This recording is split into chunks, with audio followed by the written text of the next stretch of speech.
Bonjour. L'avocat de la famille de George Floyd a salué hier un verdict marquant un tournant dans l'histoire après l'annonce de la condamnation de Derek Chauvin, le policier Derek Chauvin déclaré coupable du meurtre.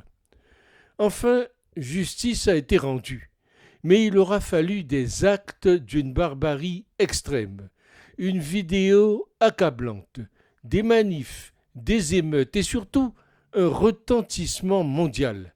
Mais combien de meurtriers policiers impunis?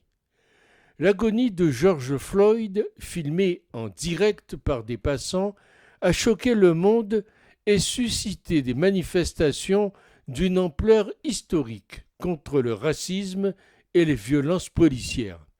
Cette affaire est exactement ce à quoi vous avez pensé au départ en regardant cette vidéo, a affirmé le procureur Steve Schelleer dans son réquisitoire. Si on rapproche cette description de cette pseudo-loi française qui dit qu'il est interdit de filmer des policiers pendant leurs actions, que reste-t-il pour faire condamner Derek Chauvin? Rien du tout. Ce policier meurtrier ne serait pratiquement pas inquiété, tristement, misérablement. Ce policier a été jugé et condamné grâce à la vidéo. En France, on vient de voter une loi qui interdit de filmer le visage de policiers même dans ce type de cas.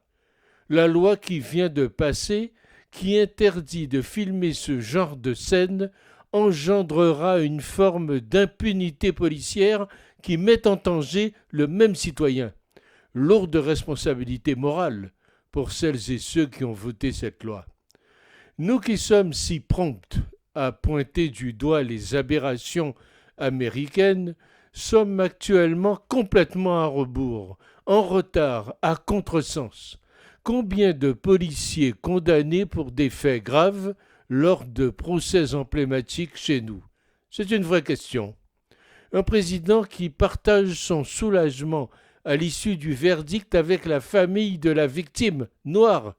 Assister à ça en France tient tout simplement du mirage. Et voilà qui va fâcher nos braves policiers français qui ne supportent rien. Être évalués? Non. Être jugés s'ils commettent des fautes graves? Non.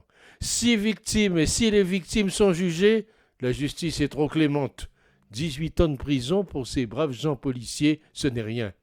Et on vient nous parler d'homicide involontaire, là, en empêchant sciemment un homme menotté de respirer pendant plus de 9 minutes? Écraser son genou. Durant 9 minutes, la gorge et la trachée d'un homme arrêté pour avoir échangé un faux billet de $20 dans une échoppe? On ne mérite pas de mourir pour $20. On sentait là, dans cette posture, le droit de vie et de mort atavique de l'homme blanc américain sur l'homme noir, descendant des esclaves. Insupportable.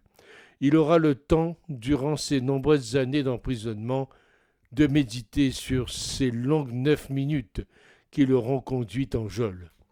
L'honneur de la police passe par la condamnation des responsables de bavures et violences policières, des mots que le ministre de l'Intérieur ne veut pas entendre. On protège un panier de pommes en enlevant les pommes pourries. Chauvin, cet indigne représentant de l'ordre, est le digne représentant de cette pourriture.